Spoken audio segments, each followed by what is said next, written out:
Welcome again, guys, on your YouTube channel Be Positive and myself Vachika. आप देख ही रहे हैं ये नेक्स्ट वीडियो है किसके लिए, होमोफोन एंड कुछ एडियम के लिए। ठीक है, तो आप देखिए, आइए देखते हैं क्या क्या है आज। तो होमोफोन में पहला है एसेंट एंड एसेंट, और दूसरा है ट्वेल्व एंड ट्वेल्व।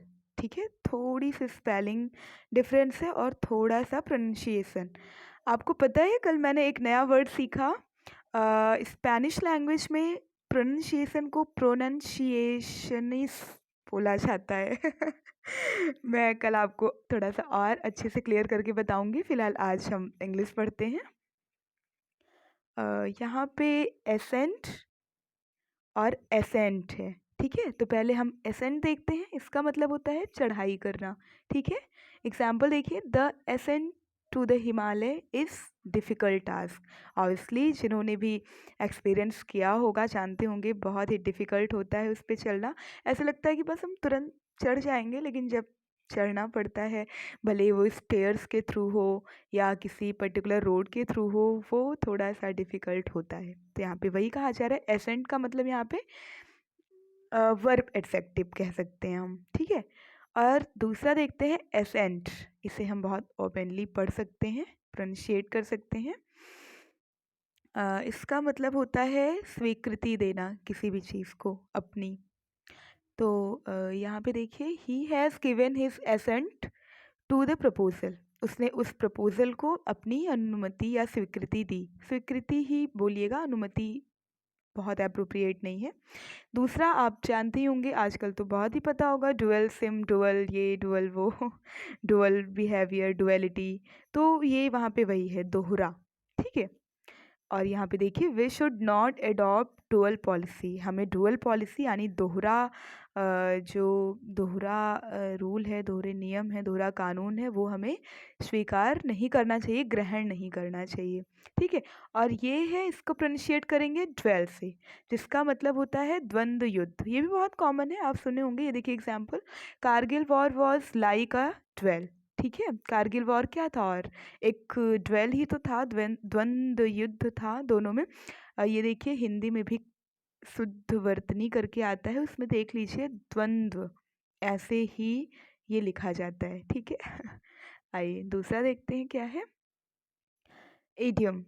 इडियम्स में क्या है, आज 3 इडियम्स हैं, मीन्स 4 हैं, जिसका अर्थ कुल मिला के 3 है।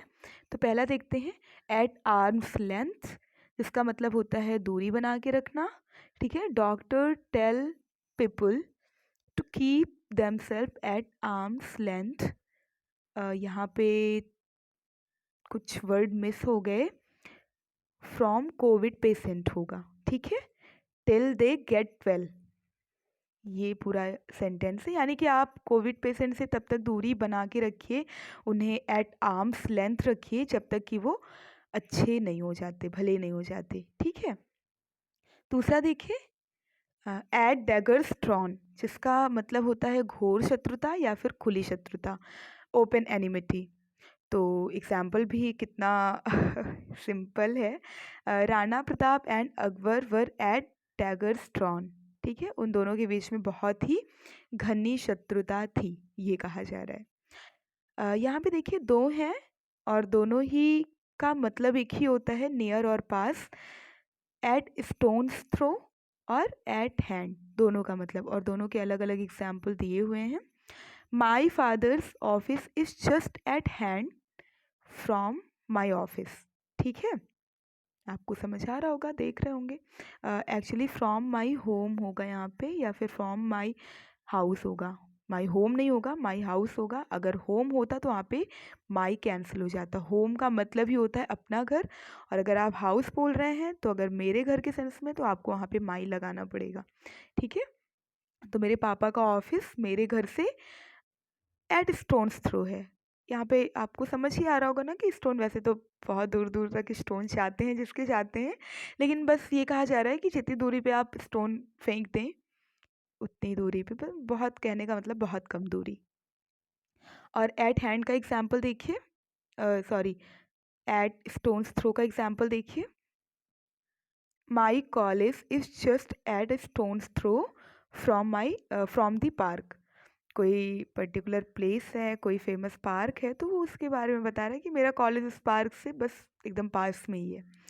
ठीक है, तो ये थे हमारे 3 इडियम। ये आपको मंथ के लास्ट में कंपाइल करके मिल जाएंगे, और ये मजाक मत समझिए, ये आ जाते हैं एग्ज़ाम में और रियली हमें कंफ्यूज कर देते हैं। तो आप इनका रिवीजन करते रहिए, डेली यूज़ के लिए भी अच्छा होगा, एग्ज़ाम पर्पज़ से भी अच्छा होगा। और अभी हमने जितने वर्ड बताए हैं, आपको डिस्कस किया है हम लोगों ने जितने भी लास्ट, उसमें से 3 वर्ड डायरेक्टली आए हुए थे एग्ज़ाम में, आर ओ के, इलाहाबाद हाई कोर्ट के। तो वहाँ पे देख के तो मैं थोड़ी सी हैप्पी हुई, थोड़ी सी शॉक्ड भी हुई। लेकिन मेरे कहने का मतलब ये है कि वर्ड मैं खुद ओरिजिनेट नहीं करती इसे, ये न्यूज़पेपर से ही आते हैं, और वही उन लोगों का भी सोर्स होता है, क्योंकि वहाँ पे बहुत टफ वर्ड यूज होते हैं। तो आप प्लीज़ इसे थोड़ा ध्यान से पढ़ लिया करिए, समझ लिया करिए, स्क्रीनशॉट भी रख सकते हैं, आप नोट डाउन भी कर सकते हैं। और आपका थोड़ा-सा भार हल्का करने के लिए मंथ एंड में आपको कंपाइलेशन तो मिल ही जाएगी। ओके? इसी के साथ keep learning and keep smiling with this wonderful coat that focus on the goals not the distractions. Distractions तो बहुत हैं, मीन्स गोल बिना डिस्ट्रैक्शन के तो कोई मतलब ही नहीं है। ये देखिए, ये महाशय इसको अपने दिमाग में रखे हुए हैं, और ये गोल को दिमाग में रखे हुए हैं। ठीक है, तो इनके पसीने आ रहे हैं क्योंकि ये हर्डल्स पे ध्यान दे रहे हैं, और ये चीयर्ड अप है क्योंकि ये इसे गोल दिख रहा है। तो यहाँ पे वही कहा जा रहा है कि focus on the goal not the distractions. इसी के साथ थैंक यू वेरी मच।